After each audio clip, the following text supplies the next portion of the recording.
السلام علیکم ورحمۃ اللہ وبرکاتہ۔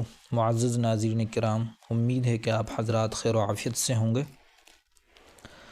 آج کی اس ویڈیو میں ہم تختی نمبر 5 پڑھیں گے اور ہم نے جو قواعد پیچھے پڑھے ہیں اس تختی کے اندر وہ سارے قواعد کا اجرا ہوگا انشاءاللہ۔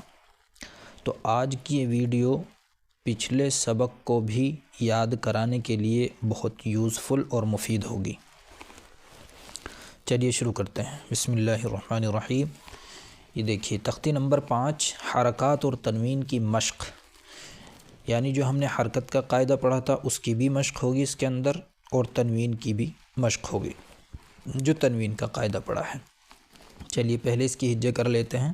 حمزہ زبر آ، با زبر با، دال دو زبر دن ابدن۔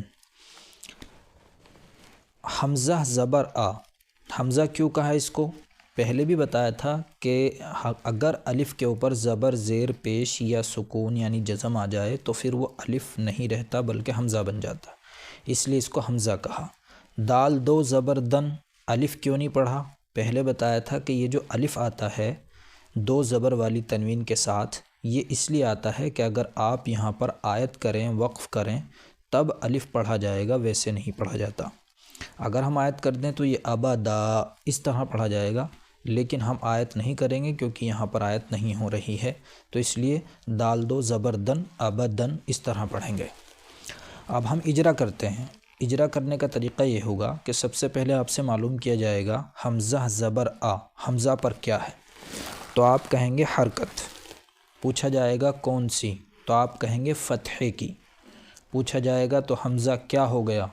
تو آپ کہیں گے متحرک مفتوح۔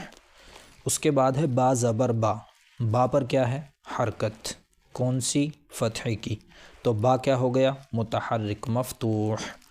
دال دو زبر دن، دال پر کیا ہے؟ تو چونکہ یہ دو زبر ہے اور دو زبر دو زیر دو پیش کو تنوین کہتے ہیں، تو جب پوچھا جائے دال پر کیا ہے تو آپ کہیں گے تنوین۔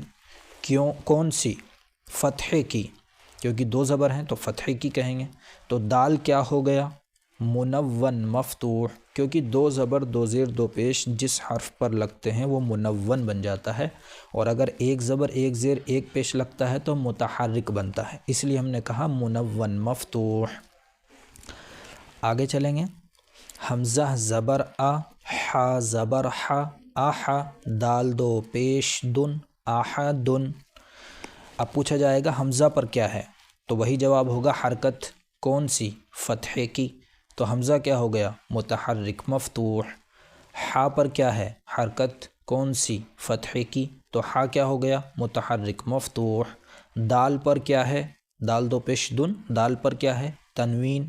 کون سی؟ ضمے کی، کیونکہ دو پیش ہیں اور پیش کو ضمہ کہتے ہیں، تو دال کیا ہو گیا؟ منون مضموم۔ اس کے بعد آگے چلتے ہیں۔ آخذ، آخذ ہجے تو ہم کر ہی لیں گے، تو اس لیے اب ہم یہاں بھی اسی طرح اجرا کر لیں گے جس طرح سے آبا اور آحا میں ہوا تھا۔ حمزہ زبر آ، حمزہ پر کیا ہے؟ حرکت۔ کون سی؟ فتحے کی۔ تو حمزہ کیا ہو گیا؟ متحرک مفتوح۔ خا پر کیا ہے؟ حرکت۔ کون سی؟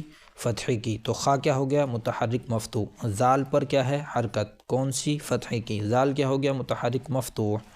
اسی طرح آگے چلیں گے۔ حمزہ زبر آ، زال زیر زی، ازی، نون زبر نہ، ازینا۔ تو دیکھو یہاں پر زال آیا، اور زال جو ہے نرم اور باریک ہے، یعنی زبان کی نوک دانتوں سے باہر آئے گی تھوڑی سی جب ادا ہوگا، تو اس لیے ہم نے پڑھا ازینا نرمی کے ساتھ۔ اس میں بھی اجرا کریں گے۔ حمزہ پر کیا ہے؟ حرکت۔ کون سی؟ فتحے کی۔ تو حمزہ کیا ہو گیا؟ متحرک مفتوح۔ زال پر کیا ہے؟ حرکت۔ کون سی؟ کسرے کی، کیونکہ زبر کو کسرہ کہتے ہیں، تو یہاں فتحے کی نہیں کہیں گے، یہاں کہیں گے کسرے کی۔ تو زال کیا ہو گیا؟ متحرک مکسور۔ نون زبر نہ، نون پر کیا ہے؟ حرکت۔ کون سی؟ فتحے کی۔ تو نون کیا ہو گیا؟ متحرک مفتوح۔ اسی طرح سے ہم یہ پوری تختی کی مشق کر لیں گے۔ امید ہے کہ آپ کی سمجھ میں آ گیا ہوگا اور آپ پوری تختی کو اب آرام سے کر سکتے ہیں۔